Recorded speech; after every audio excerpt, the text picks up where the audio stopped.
সম্মানিত উপস্থিতি, আসসালামু আলাইকুম। হিন্দু ভাইদের প্রতি নমস্কার, অন্য ভাইদের জন্য আদা এবং সালাম। আজকের আমার এই ভিডিও অত্যন্ত গুরুত্বপূর্ণ হতে চলেছে, কারণ আজকে আমার কাছে বয়সের দিক থেকে সম্মানিত যে পুস্তিকা রয়েছে সেটা হচ্ছে হোলি বেদ, এবং তার সাথে আছে আপনার ভগবত গীতা এবং অন্যান্য গ্রন্থ। তারপরে বয়সের দিক থেকে আছেন আমাদের বাইবেল, তারপরে আছে আমাদের মহামান্য এবং সবচেয়ে সম্মানিত যে গ্রন্থ পবিত্র কোরআন। তাহলে আমরা কয়টা পেলাম? 1 নম্বরে কোরআন, 2 নম্বরে বেদ, 3 নম্বরে বাইবেল এবং ভগবত গীতা। যেহেতু বিষয়টা খুবই সিরিয়াস হতে যাচ্ছে, এই জন্য আমি এটা দেখালাম। এখান থেকে আমি আলোচনা করব যে আমাদের সেই সৃষ্টিকর্তা, যিনি অল ইন অল, যিনি Almighty creator, how the face of he or his face, we want to discuss about it. আল্লাহর রূপ কেমন, আমরা সেই বিষয়টা আলোচনা করব। প্রথমে আমরা চলে যাব কোরআন শরীফে। কোরআন শরীফের 24 নম্বর সূরার নূরের 35 নম্বর আয়াতে সৃষ্টিকর্তা রূপের বর্ণনা আছে এরকম যে আল্লাহ ই, আল্লাহ না, আল্লাহ ই আকাশ ও পৃথিবীর জ্যোতি, তার জ্যোতির উপমা যেন তাকের মতো, যার মধ্যে আছে একটা প্রদীপ। প্রদীপটি একটি কাচের আবরণের মধ্যে স্থাপিত। কাচের আবরণটি উজ্জ্বল নক্ষত্র সদৃশ্য। পবিত্র জৈতুন তেল দ্বারা এই বাতি প্রজ্বলিত, যা প্রাচ্যেরও নয়, প্রতীচ্যেরও নয়। অগ্নি সংযোগ না করলেও মনে হয় ওর তেল যেন উজ্জ্বল আলো দিচ্ছে। জ্যোতির উপর জ্যোতি, আল্লাহ যাকে ইচ্ছে জ্যোতির দিকে পথনির্দেশ করেন। আল্লাহ মানুষের জন্য উপমা দিয়ে থাকেন এবং আল্লাহ সর্ববিষয়ে সর্বজ্ঞ। এটা হচ্ছে কোরআন শরীফ থেকে আমি আলোচনা করলাম সৃষ্টিগত রূপ কেমন। এখানে যে বিষয়টা সেটা হচ্ছে যে আজকাল তো আমরা ইলেকট্রিক লাইট ব্যবহার করি। এই কিছুদিন আগেও আমি নিজেও সন্ধ্যা হওয়ার আগে হেরিকেনের যে কাচের চিপনি সেটা পরিষ্কার করতাম। পরিষ্কার করে বাতি জ্বালিয়ে অল্প অল্প করে নিবু নিবু করে টেবিলে রাখতাম। সন্ধ্যার পরে পড়তে বসতাম। আমি এই সেই হাত যা দেখছেন। তারপরে চেরাক বলে, কেউ বলে পিদ্দিম বলে, কেউ প্রদীপ বলে, কেউ কুপি বলে, কুপা বলে, কুপি বলে, হেরিকেন বলে, পিদ্দিম বলে, বাতি বলে, লণ্ঠন বলে, অনেক কিছু বলে। এই বাতিকে কেরোসিন তেল দিয়ে জ্বালানো হয়। তো এখানে সেই কথাটা চলে আসছে যে একটা তাকের উপরে একটা প্রদীপ, সেই প্রদীপটি চারপাশে কাঁচ দ্বারা ঘেরা। এই আলোটা কাঁচের পরে পড়ে, সেটা প্রতিফলিত হয়ে চারদিকে শতদা বিভক্ত হয়ে যায়। মানে আলো বা জ্যোতি বা নূর বা নক্ষত্র বা নাজাম যাই বলেন, সেই কথাকে বোঝানো হয়েছে। এবার আসেন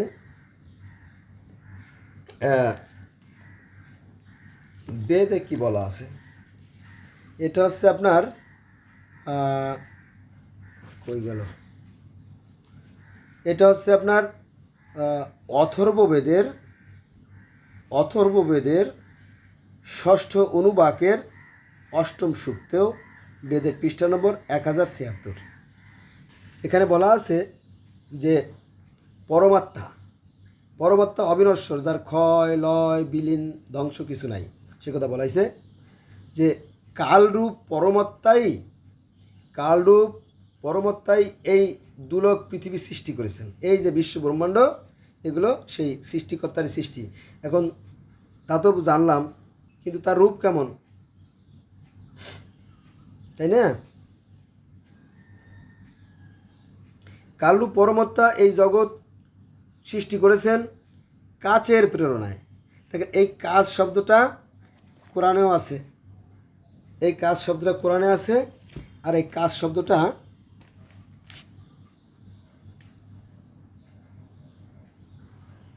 স্ক্রিনশট দেবেন, স্ক্রিনশট দিয়ে বুঝে নেবেন। উল্টো যদিও এই যে লেখা মানে কালো আন্ডারলাইন করা দেখেন এই যে তাহলে কাচের প্রেরণায়, কাচের শব্দটা এখানেও আছে, এখানে সেই কাজের প্রেরণা আছে। কাচের প্রেরণায় সূর্য তাপ দেয়, এখানে বলা হয়েছে সূর্য, বেদে আছে সূর্য, আর ওখানে আছে কি জ্যোতি, একই কথা। তো কই গেল সেটা, হ্যাঁ, কালরূপ পরমাত্মাই এই জগৎ সৃষ্টি করেছেন কাচের প্রেরণায়, সূর্য তাপ দেয় অর্থাৎ জগৎ প্রকাশ করে কালের আশ্রয়ে, সকল কিন্তু অবস্থান করবে কালে, চক্ষু তরাত ইন্দ্রিয় দর্শন করে। কালরূপ পরমাত্মাই সৃষ্টির আদিতে প্রজাপতি ব্রহ্মাকে সৃষ্টি করেন, সেই কাই প্রজা সৃষ্টি করেন, স্বয়ম্ভু কশ্যপ সকলের দ্রষ্টা, অষ্টম সূর্য এবং তার সপ্তাপদ তেজস্বে কাল থেকে উৎপন্ন হয়েছে। এখানে সৃষ্টির সেই সূচনা লগ্নে সেই নক্ষত্র বা জ্যোতি বা সূর্য আলো, তার থেকে সমস্ত সৃষ্টির সূচনা, সেই কথাই বলা হয়েছে এখানে। আচ্ছা, এবার আমরা চলে যাব ভগবত গীতায়। এখানে সৃষ্টিগত রূপ সম্বন্ধে কিছু বলা আছে। এটা হচ্ছে আপনার ভগবত গীতার 11 অধ্যায় অর্থাৎ 11তম অধ্যায়ের 8 নম্বর বাক্য বা সেন্টেন্স বা শ্লোক বা আয়াত যাই বলেন আর কি। সেখানে বলা আছে যে চর্মচক্ষুতে আমাকে দেখা সম্ভব নয়। কে বলতেছে? স্বয়ং সৃষ্টিকর্তা বলতেছে চর্মচক্ষুতে আমাকে দেখা সম্ভব নয়, তাই তোমাকে আমি জ্ঞান চক্ষু দান করিতেছি। অর্জুন বলছিল শ্রীকৃষ্ণ যে আমি ঈশ্বরের রূপ দেখতে চাই, বলে না, তাকে চর্মচক্ষু দেখা সম্ভব না। এই একই কথা আছে কোরআনের সূরা আনামের 103 নম্বর আয়াতে। দেখেন যে মানুষের এমন কোনো সাধ্য নাই যে চর্মচক্ষু দ্বারা সৃষ্টিকর্তাকে দেখে। তার মানে কি এখানে ভগবদ্গীতা যা বলতেছে কোরআনেও তাই বলতেছে। আমি এটা বের করলাম না, আপনারা খুঁজে বের করে নেন সূরা আনামের 103 নম্বর আয়াতে, যেহেতু আমার মুখস্থ আছে আমি বললাম। তাহলে একই কথা বলতেছে এখানে। বলতেছে আবার বলি, যেহেতু খুব সিরিয়াস একটা ব্যাপার, চর্মচক্ষুতে আমাকে দেখা সম্ভব নয়, তাই তোমাকে জ্ঞান চক্ষু দান করতেছে। আপনারা দেখেন, আমি যদি ভুল বলে থাকি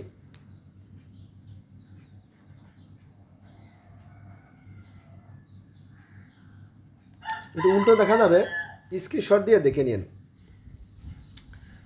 তাহলে চর্মচক্ষুতে দেখা সম্ভব না, এটা আছে 11 অধ্যায় অর্থাৎ 11তম অধ্যায়ের 8 নম্বর বাক্যে, আর কোরআনের সূরা আনামের 103 নম্বর বাক্যে একই কথা বলা আছে যে সৃষ্টিকর্তাকে কেউ কখনো দেখতে পারেনি, তাকে দেখা যায় না, মানুষের পক্ষে তাকে দেখা সম্ভব না। মানুষের পক্ষে দেখা সম্ভব না, এটা কোথায় পাইছেন আবার মিয়া? এটা আছে কোরআন শরীফের সূরার 51, দ্যাটস মিন 51 নম্বর আয়াতে আছে। বুঝা গেছে? তাহলে একই তো কথা, বেদ, বাইবেল, তাওরাত, জবুর, ইনজিলে তো একই কথা বলতেছে রে বাবা। তুমি জানো না, কিন্তু এটা তুমি মানতে রাজি না, খালি বলো যে আমারটাই বড়, আমারটাই বড়। এরকম করলে তো সারা জীবন শুধু দ্বন্দ্ব, সংঘাত, বিভেদে কেটে যাবে সময়, প্রকৃত সত্যকে জানা হবে না। আচ্ছা, এবার আসেন 11 অধ্যায়ের 12তম শ্লোকে বা বাক্যে। আমি আপনাদেরকে দেখাচ্ছি, স্ক্রিনশট দিয়ে দেখে নিন যদি প্রয়োজন হয়।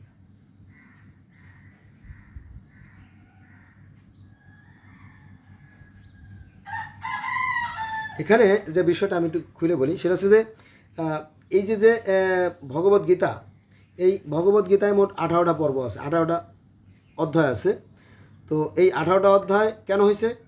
এই যে কুরুক্ষেত্র যুদ্ধ হয়েছিল 18 দিন, তো 18 দিনে শ্রীকৃষ্ণের সাথে অর্জুনের যে কথোপকথন হয়েছিল, মানে ডায়লগ, সেই কথাগুলোকে একত্রিত করে যে পুস্তিকা তৈরি করা হয়েছে সেটা হচ্ছে ভগবত গীতা।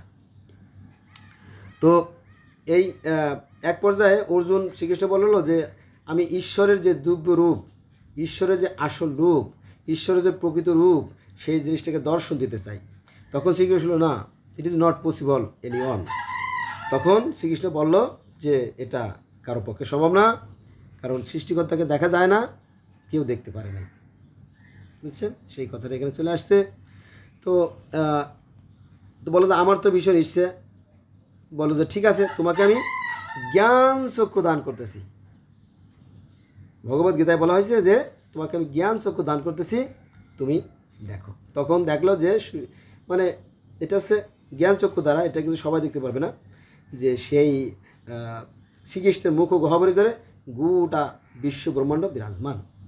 অর্থাৎ আমরা এই যে মানুষেরা, আমরা সৃষ্টিকর্তার পেটের ভিতরেই আছি, আর সৃষ্টিকর্তা আমাদের মধ্যে আছেন। বোঝা গেছে বিষয়টা? এটার ভিতরে কি অর্থাৎ কোরআন শরীফে যদি আপনি দেখেন তাহলে তিনিই আদি। কোরআন শরীফে অন্য একটা আয়াতের কথা বলতেছি আমি, তিনিই আদি, তিনিই অন্ত, তিনিই যুগপৎ, হ্যাঁ, তিনি সব কিছু, তিনি সাকার, তিনি নিরাকার, সব কিছু। সাকার নিরাকার কথাটা অনেকে আবার বুঝবে না। তো কোরআন শরীফে এই সাকার নিরাকার শব্দটা কি নামে আসছে জানেন? আরবি বলে দেয় তাহলে সহজ হবে। যারা আলেম ভাই যদি দেখে থাকেন, আলেমরা আমার ভিডিও দেখে না সাধারণত, কারণ তাদের মনে খালি হিংসা, ঘৃণা, হ্যাঁ, বিদ্বেষ ভরা, এগুলা ধ্বংস হয়ে যাবে। আলেমদের দেখবেন অধিকাংশ 90% লোক জাহান্নামে চলে যাবে আলেমদের মধ্যে, কারণ এদের মধ্যে খালি অহংকার, হিংসা, ধর্মিক হিংসা। যাক, তো আরবি শব্দ হচ্ছে আল জাহের আর আল বাতেন, অর্থাৎ আল্লাহ প্রকাশ্য আছেন আর গোপনে আছেন। যদি জিজ্ঞেস করা হয় তাহলে কেমন আছেন, তাহলে কইতে পারে জানি না। প্রকাশ্য কীভাবে আছে জানি না, গোপনে কীভাবে আছে জানি না। আবার কি করে জানেন?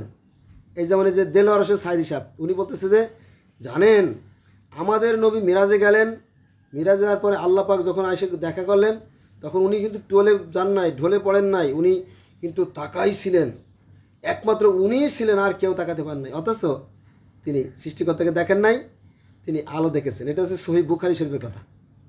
তাহলে দেখেন এই আলেমদের মধ্যে ধান্দাবাজি আছে, ধোঁকাবাজি আছে, হ্যাঁ। আবার অন্যতে আছে মানুষের এমন কোনো সাধ্য নাই, কোরআন বলতেছে যে মানুষের এমন কোনো সাধ্য নাই যে সৃষ্টিকর্তাকে চাক দিয়ে দেখে। এটা আছে সূরা সূরার 1 নম্বর আয়াতে। অথচ এই কোরআন বিরোধী কথা কিন্তু আলেমরাই বলে। বিশেষ করে দেলোয়ার হোসেন সাইদির মতো একজন স্বনামধন্য, একজন সম্মানিত ব্যক্তি, তিনিও কিন্তু এই কোরআনের বিরুদ্ধে কথা বলে গেছেন। চিন্তা করেন, হ্যাঁ, এদেরকে কে ঠেকাবে, তাই না? এরা বুকা লোকদেরকে ধোকা দেয়। যাও, তো সৃষ্টিকর্তাকে চর্মচোখ দ্বারা দেখা সম্ভব না, তবে জ্ঞান দিয়ে তাকে উপলব্ধি করা যায়। অর্থাৎ তার থেকেই সব কিছু সৃষ্টি, আবার তাতেই সবাই বিলীন হয়ে যাবে, এটা কোরআনের কথা। তিনি আদি, তিনি অন্ত, তিনি যুগপৎ, তিনি ব্যক্ত ও অব্যক্ত। এই ব্যক্ত আর অব্যক্ত দুটি শব্দ কোরআনে আছে, যার আরবি হচ্ছে আল জাহের আল বাতেন, অর্থাৎ প্রকাশ্য আছে, গোপন আছে। আর এই একই কথা সনাতন ধর্মের ভাইরা বলে সাকার নিরাকার। বোঝা গেছে? তার থেকেই সব কিছু সৃষ্টি, আবার তাতেই সব লীন হয়ে যাবে, আমরা তারই অংশ। তবে তিনি হচ্ছেন মহাসাগর তুল্য, আর আমরা হচ্ছে শিশির বিন্দু। আমরা এই 2-1 মিনিটের জন্য আসি, এরপরে আবার বাষ্প হয়ে উড়ে যাব অনেকটা, ওইরকম দিয়ে। বোঝা গেছে বিষয়টা? তবে মনে করে না যে সবার ভিতরে ঈশ্বর থাকে, এটা ভাবার কারণ নাই। কারণ ঈশ্বরকে সৃষ্টি করতে হয়, ঈশ্বরকে ভিতরে সৃষ্টি করতে হয়, তাকে মনের ভিতরে জাগ্রত করতে হয়, আবিষ্কার করতে হয়। যেমন একটা উদাহরণ দেয়, example is better than percept. যেমন ভালো কাজ করতে করতে করতে করতে করতে আপনার ভিতরে একটা আলোর জগৎ তৈরি হবে। আবার অপকর্ম, অন্যায় কাজ করতে করতে করতে আপনাদের অন্ধকার জগৎ তৈরি হবে। ঠিক ওরকমই সৃষ্টিকর্তাকে জাগ্রত করতে হলে তার ধ্যান সাধনা করতে হয়। আমাদের নবী মুহাম্মদ সাল্লাল্লাহু আলাইহি ওয়াসাল্লাম 15 বছর ধরে ওই যে হীরা গুহায় ধ্যান সাধনা করে সৃষ্টিকর্তা পেয়েছিল। নামাজ পড়ে তিনি পান নাই। তারাবির নামাজ তিনি কয়দিন পড়ছে একটু বলে দিন তো। এগুলো পরবর্তীতে বানানো হয়েছে, আস্তে আস্তে আস্তে বানাইছে, বুঝছেন? এই সমস্ত কথাবার্তা। সবচেয়ে বড় কথা আছে আপনার অন্তরের নির্মলতা, হ্যাঁ, এটাই সবচেয়ে বড় জিনিস। আচ্ছা, এবার আর একটা বাকি রয়েছে। 1 নম্বরে কোরআন, বেদ, গীতা, এবার আছে বাইবেল।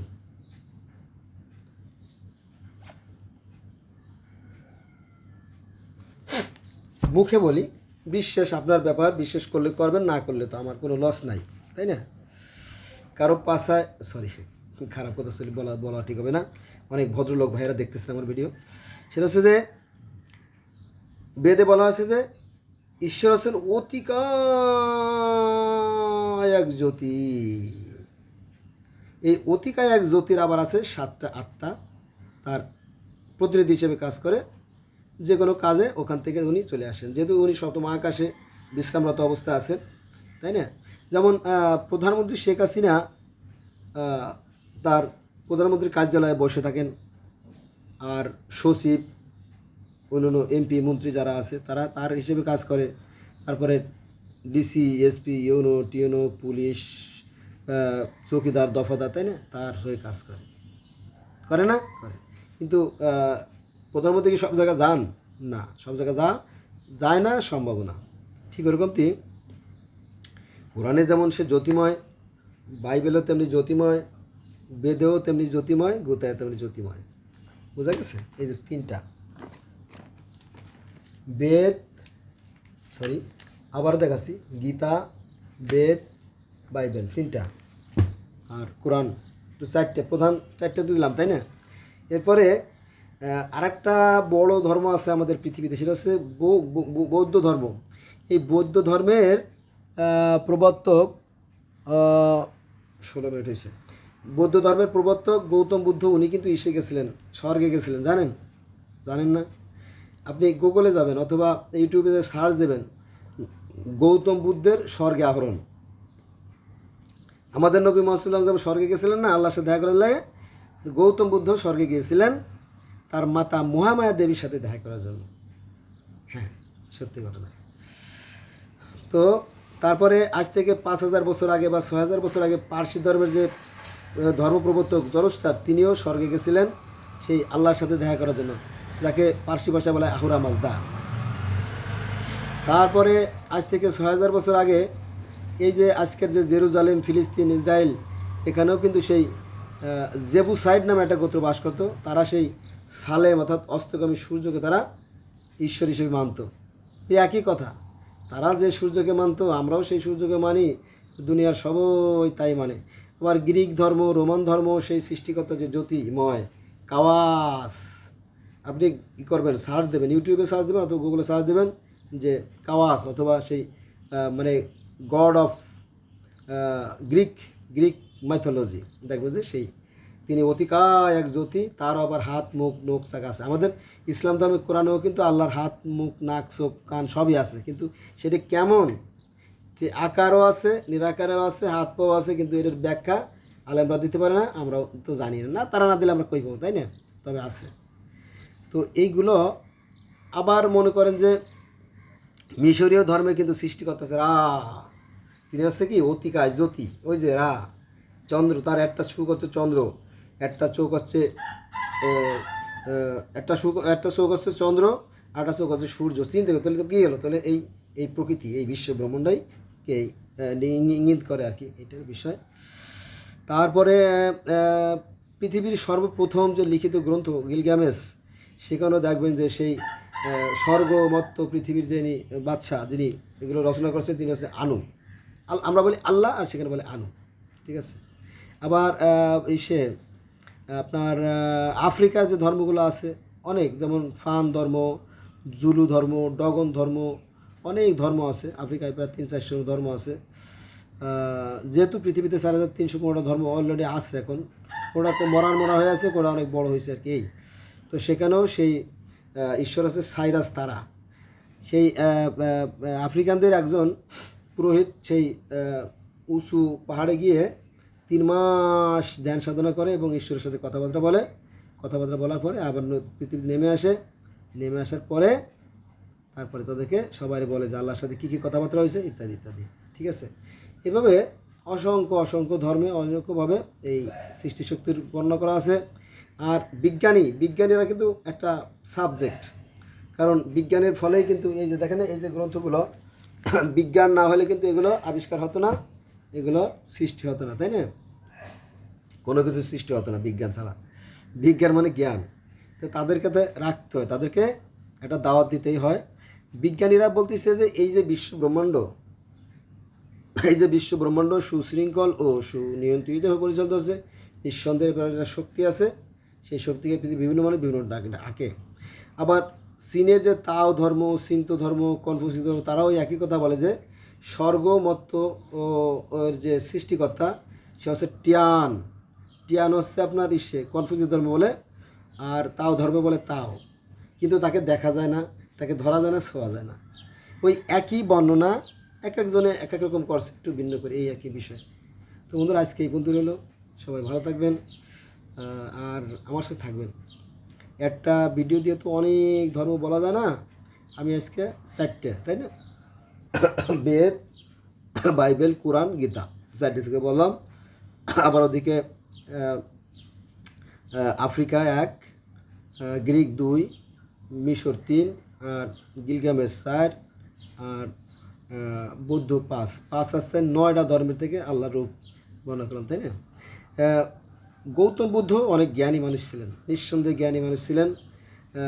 যেহেতু উনি সৃষ্টিকর্তাকে দেখা যায় না, কিন্তু তার সাথে কথা বলা যায়, তো উনি এ ব্যাপারে কোনো মন্তব্য করেন না, কারণ জানে যে মানুষে বিশ্বাস করবে না, ঠিক আছে। তো তিনি আছেন, সৃষ্টিকর্তা অবশ্যই আছেন, আমাদের ভিতরেও তিনি আছেন, দেখা যায় না, আমাদের বাইরেও তিনি আছেন, দেখা যায় না, শক্তিরূপে আছেন। আমরা তার ভিতরে আছি আর তিনি আমাদের ভিতরে আছেন, ঠিক আছে। কারণ কোরআনে বলা আছে তার থেকে সব কিছু সৃষ্টি, আবার তার থেকেই লয় হয়ে যাবে। এই কথা যদি স্মরণ রাখেন তাহলে দেখবেন যে সব কিছুর মধ্যে তিনিই আছে। আর সনাতন ধর্মে ভাইরা মনে করে যে প্রত্যেকটা প্রাণীর মধ্যে তিনি আত্মারূপে আছেন, আর প্রত্যেকটা বস্তুর মধ্যেও তিনি আছেন, শক্তিরূপে আছেন। এর কিন্তু অমূলক নয়, অনর্থক নয়, কথা কিন্তু যুক্তিসঙ্গত। তো এই নিয়ে গভীরভাবে চিন্তা ভাবনা করতে হবে, নইলে পূজাটা এত সহজ হবে না। কয় মিনিট এসছে দেখ বন্ধুরা, তাহলে আজকে এই পর্যন্ত রইলো। সবাই ভালো থাকবেন, আর ভুল ত্রুটি থাকলে ক্ষমা সুন্দর দৃষ্টি থাকবেন, ক্ষমা সুন্দর দৃষ্টি দেখবেন আর কি। আমার গলার বসে গেছে তো, তারপর ভিডিও করতেছি, কারণ সময় তো পাওয়া যায় না সহজে, কাজে বেরিয়ে পড়তে হবে। আমার জন্য দোয়া করবেন। আমি আপনাদেরকে আমার পিছনে দেখেন একটা ভিডিও আছে, 120টা ধর্মের অনুসারীরা তাদের সৃষ্টিকর্তা কী নামে ডাকে। তারপরে একটা ধর্মে একটা এই ভিডিও আছে 45টা ধর্মের কথা। তারপরে মিরাজের কথা আছে, 45 জন মানুষের সাথে সৃষ্টিকর্তা কথা বলছেন, সেই ভিডিওগুলো পিছনে আছে, একটু ঘুরে ঘুরে দেখেন, ভালো লাগবে। যদিও আমি সুন্দর করে স্থাপনা করতে পারি না, বা আমার তেমন স্টুডিও নাই, ভালো কিছু নাই আর কি। তারপরে মাও তো নাই, এই জন্য ওই মাও তো আছে, কিন্তু ওগুলো ডিস্টার্ব করে, রেকর্ডিং ঠিকমতো হয় না, সাউন্ড হয় না, এই জন্য ওটা বাদ দিয়ে সরাসরি কথা বলি। তো আজকে এই পর্যন্ত, আল্লাহ হাফেজ।